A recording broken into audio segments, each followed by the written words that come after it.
Hello guys, and welcome back to another video. And today we're going to be dissecting the euro, going down on the daily chart all the way down to the 15 to pinpoint a potential entry, by the way, on a short-term basis, but also looking on an overall higher time frame basis of where the higher time frame traders probably want the euro to go. So stay tuned, watch the rest of the video, and let's dissect the euro going into the first half of this month. So I'll draw your attention over here to the right hand side. This is the daily chart. Now we've got the November high and we've got November low. Now, so November or December, we're now in December, the December candle, we're now going to potentially either take November high or November low. We don't have to, but looking at the probability of candlesticks, the nature of candlesticks is either to take the high or low. That's what they're meant to do, either take a high or low. And it's that constant battle between the buyers and sellers to take out the highs and lows. So we normally class this as our external range liquidity, where there's going to be some form of liquidity where the higher time frame traders are going to want to take these highs or lows out. Same way in a lower time frame, you see it constantly where highs and lows are getting taken out. It's that battle to try to take those. So just like obviously just looking on the high time frame, I nose up as potential overall points in the market I want to see price go to. Another thing I want to highlight is imbalances on the daily chart. Okay, so if I draw your attention to here, we've got a beautiful imbalance here that hasn't been mitigated. Potentially price rollover come into here. And we also have the extreme, which is all the way up here, okay? As you can see, areas of imbalance here where we could potentially see price essentially, let me get this, from this level, come all the way up back into these highs, okay? And that's something we need to bear in mind. Also, potential fib points from swing high to swing low. You can see we've got 0.62 there, 50%, 9. There's some nice levels. I think between 0.5 and 0.62 is looking like the most feasible where potentially you see price come into and then start reversing out, okay? But we need to understand, obviously we can trade lower time frame stuff as well. So that's obviously something we need to take into consideration, because you can't always go up. There will be corrections and choppy periods and where we can utilize on the smaller time frame, which we can do. So but as a whole on a daily, that's kind of what we're looking at. They're the 2 price points there. So now if I draw your attention over to here, this is the 15-minute chart now, and this represents last week's trading where you could have potentially took a trade starting off in this week. So just looking at this daily chart here, a key price point for me in the market is this high here, okay? This buy side liquidity at, okay, and this is on a daily time frame narrative, which is here.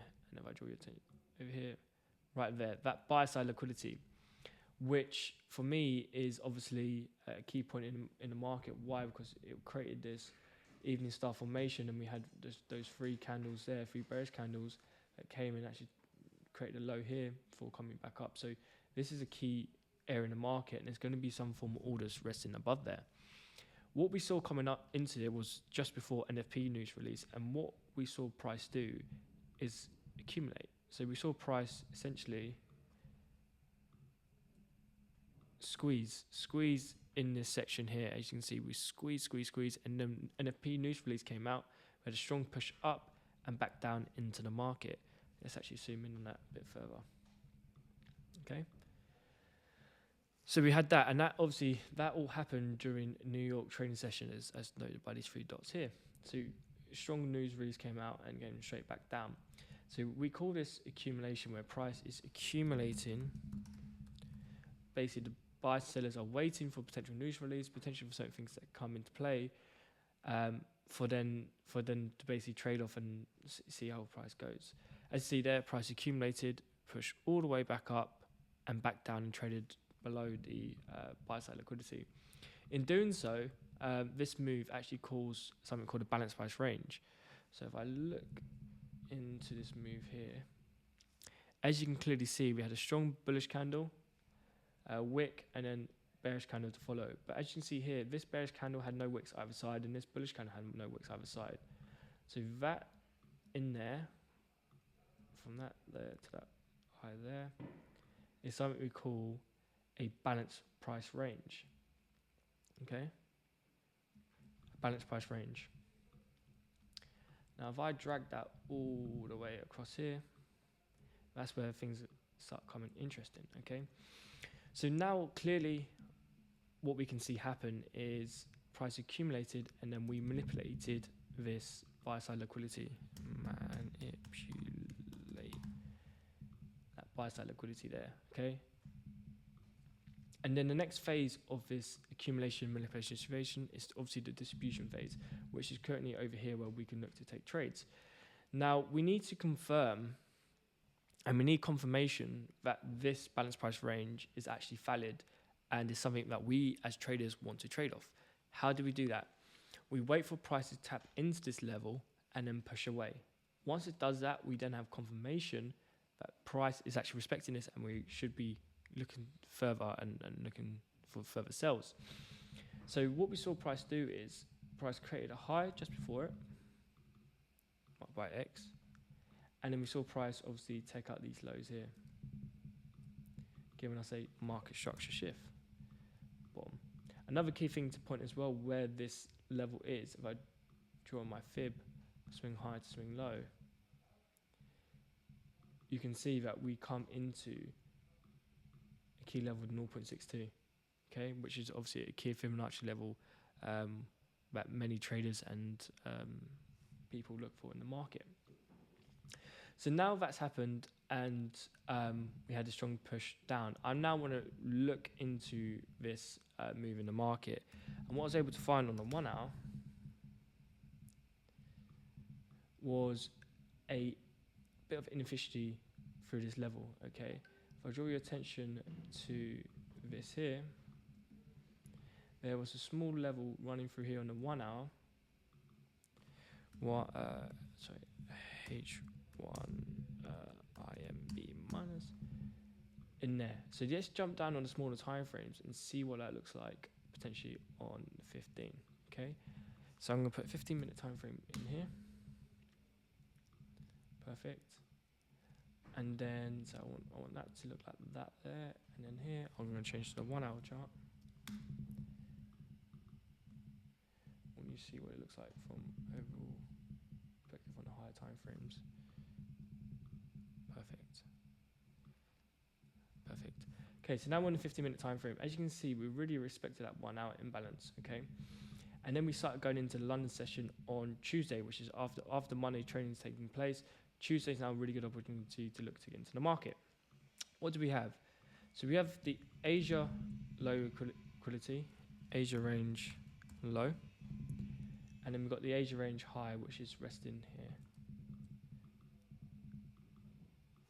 Asia range high. What we see price do is obviously during London session, as you can see by these dots here, London, we had a pre-London low, which was here. Okay. And what we see price do is was moving during Asia, and then Frankfurt open, not so much, but yeah, just pre-Frankfurt and pre-London, we had a move to the upside to tap into that imbalance, accumulate, and then push away. And as we can clearly see, that's happened. Okay, let's now jump on, I think, 5 minute. Yeah, perfect. So what we see price do is price obviously respect that 1 hour imbalance, but also what price did was it came back into the range with this move here. With that being said, we can then look for basically trades using imbalance inside here to then trade lower. Now, there was obviously this beautiful breaker, which many people would trade off inside of imbalance. So a breaker block there, beautiful, able to trade, and also we had this imbalance in here. That was beautiful to take a trade off, and that would be your M5 imbalance. So that's where you can look to obviously take your trade in there, like so. Then obviously look to trade lower. Now exit points from here would be clear. You'll be looking for potentially this low in the market, which we'll call that sell side liquidity at there. Also looking on the 1 hour, also had this low here that could be of interest.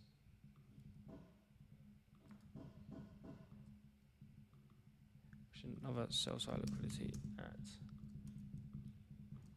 there, and in doing so, that's obviously has a bit of inefficiency running through there with that H1 imbalance.